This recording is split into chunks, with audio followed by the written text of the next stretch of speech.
नमस्कार मित्रांनो, DMER महाराष्ट्र अकादमीचा यूट्यूब चॅनलमध्ये तुमचं खूप खूप स्वागत आहे. आज आपण एका खूप महत्त्वाच्या विषयावर बोलणार आहोत, GMC परीक्षा.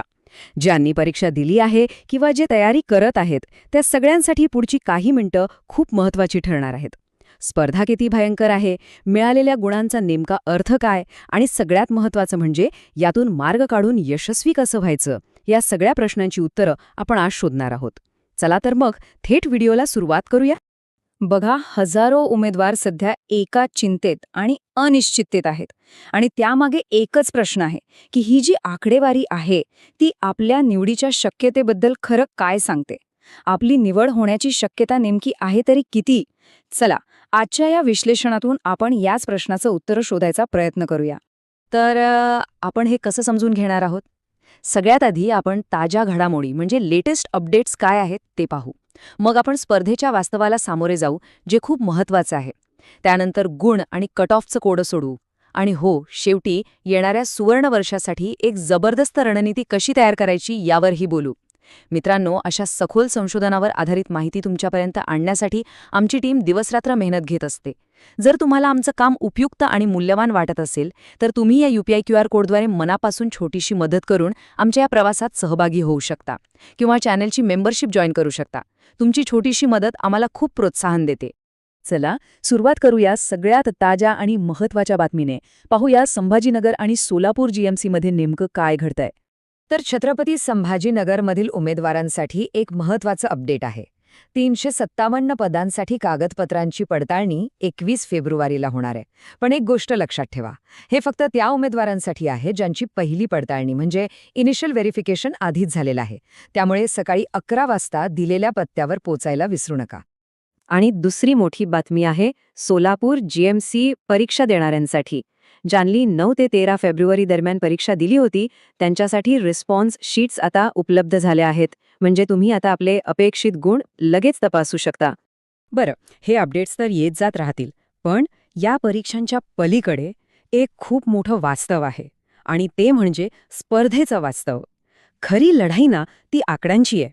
आणि हे आकडे जे चित्र आपल्यासमोर आणतात ते खरंच धक्कादायक आहे. फक्त सोलापूर GMCचा विचार करूया. तिथे तब्बल 18,000पेक्षा जास्त अर्ज आले होते. हो, तुम्ही बरोबर ऐकलं, 18,000. आता विचार करा स्पर्धेची तीव्रता कोणत्या पातळीवर पोचली आहे. आणि ह्या 18,000पेक्षा जास्त अर्जदारांसाठी जागा किती होत्या? फक्त आणि फक्त 153. हे जे गुणोत्तर आहे ना, तेच आपल्याला स्पर्धेची खरी कल्पना देतं. आणि ह्याचमुळे ही परिस्थिती इतकी आव्हानात्मक बनते. या स्पर्धेचं गांभीर्य किती आहे हे एका उदाहरणावरून तुम्हाला लगेच कळेल. एका उमेदवाराने चक्क 10 वेगवेगळ्या पदांसाठी अर्ज केला आणि त्यासाठी 10,000 रुपये फी भरली. यावरून उमेदवारांची जिद्द आणि कुठेतरी निराशा दोन्ही गोष्टी दिसून येतात. आता बघा, हे ऐकल्यावर पहिल्यांदा काय वाटेल की अरे, 10,000 रुपये खर्च करणं म्हणजे मूर्खपणा आहे. पण जरा थांबा आणि विचार करा, त्या उमेदवाराच्या मनात काय विचार चालले असतील. त्याने काहीतरी विचार केला असेल ना. ही गोष्ट फक्त पैशांची नाहीये, तर नोकरी मिळवण्याची तीव्र इच्छा आणि त्यासाठी कोणतीही किंमत मोजण्याची तयारी यातून दिसते. ठीक आहे, स्पर्धा भयंकर आहे हे तर आपल्याला कळलं. मग या स्पर्धेत टिकून राहण्यासाठी सगळ्यात महत्त्वाचं काय? अर्थात आपले गुण. पण तुमचा स्कोर खरंच काय सांगतो? आणि हे कट ऑफचं गणित कसं समजून घ्यायचं? चला पाहूया. बघा, आपल्या गुणांचा अर्थ लावण्याआधी एक गोष्ट डोक्यात फिट बसवा. प्रत्येक पेपर समान नव्हता. 9 आणि 10 फेब्रुवारीचे पेपर तुलनेने सोपे होते, पण 11 फेब्रुवारीचा पेपर जो होता तो आत्तापर्यंतचा सर्वात कठीण मानला जातोय. आणि याचा थेट परिणाम तुमच्या अंतिम गुणांवर होणार आहे. मग या वेगवेगळ्या काठिण्य पातळीमुळे काय होतं? इथे नॉर्मलायझेशन ही प्रक्रिया खूप महत्त्वाची ठरते. आता सोप्या भाषेत सांगायचं झालं तर ज्यांनी 11 फेब्रुवारीसारखा अवघड पेपर दिला ना, त्यांचे गुण वाढण्याची शक्यता असते. का? तर त्यांची तुलना सोपा पेपर देणाऱ्या उमेदवारांशी न्याय्यपणे म्हणजे फेअरली करता यावी म्हणून.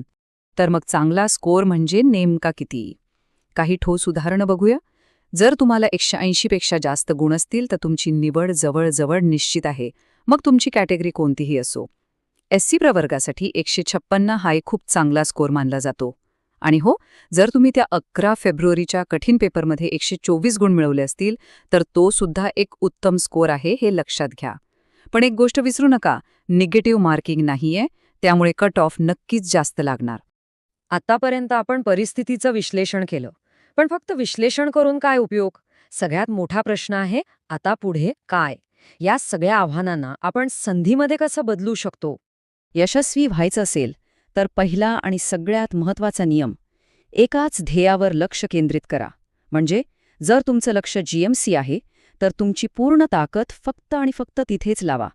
रेल्वे आणि इतर परीक्षांचा विचार डोक्यातून काढून टाका.